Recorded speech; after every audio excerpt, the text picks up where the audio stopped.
solving exponential equations by expressing each side as a power of the same base. We have something called the one-to-one property of exponentials that says that if b to the m equals b to the n, then m equals n. So we'll take an equation and write both sides of the equation in the form b to the m equals b to the n. Make sure we have the same base there. That's important. Our one-to-one property tells us that m then equals n. And then we can solve for that variable disregarding the base. And we can actually take a logarithm to see that same thing. All right, solve for x. We have 5 to the exponent is 2x minus 1 as a quantity. And this equals 625. Well, the left side has a base of 5, so we want to write the right side as a power of 5. So 5 to the 4th power is equal to 625. So I can rewrite my equation as 5 to the 2x minus 1 equals 5 to the 4th. Now, I could take a log base 5 of both sides to use a log to show this, or I can just use our one-to-one property that says that 2x minus 1 must then equal 4. Now we can solve that equation by adding 1 to both sides so that we have 2x equals 5, and then dividing by 2 on both sides. We see that x equals 5 over 2. Now we could go back and evaluate this.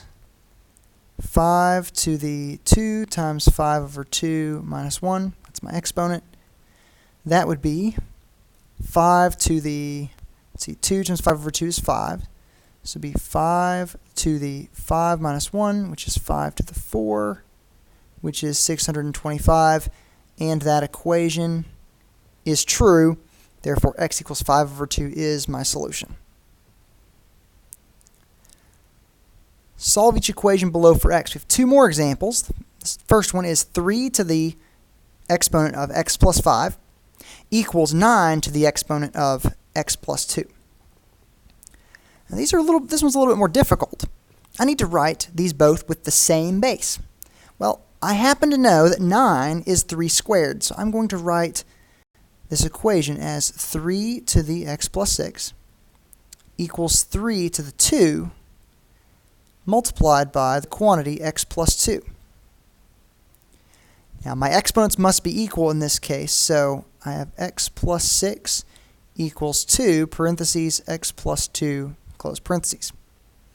So I can distribute my 2 on the right-hand side so that I have x plus 6 equals 2x plus 4.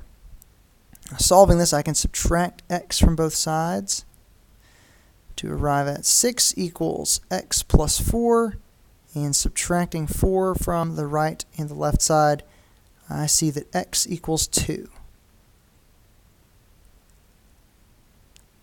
And if I go to evaluate this, x equals 2, I would have 3 to the 2 plus 6, so that would be 3 to the 8.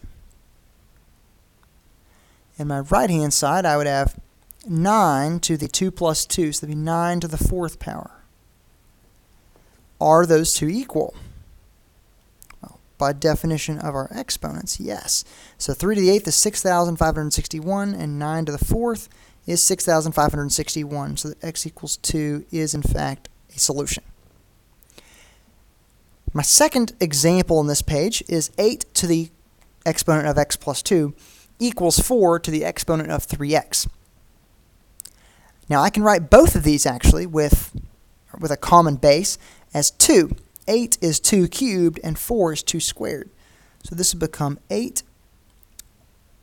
scratch that, this would be 2 to the 3 parentheses x plus 2 close parentheses, it's 2 cubed, equals 2 to the 2 parentheses 3x close parentheses.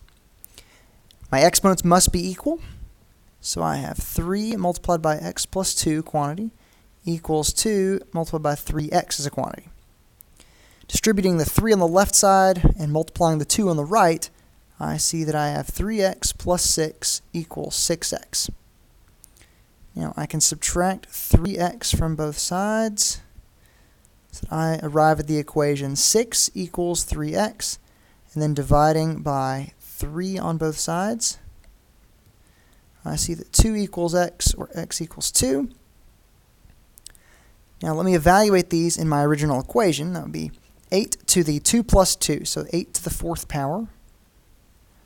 And on my right-hand side, I have 4 to the 3 times 2, so that would be 4 to the 6.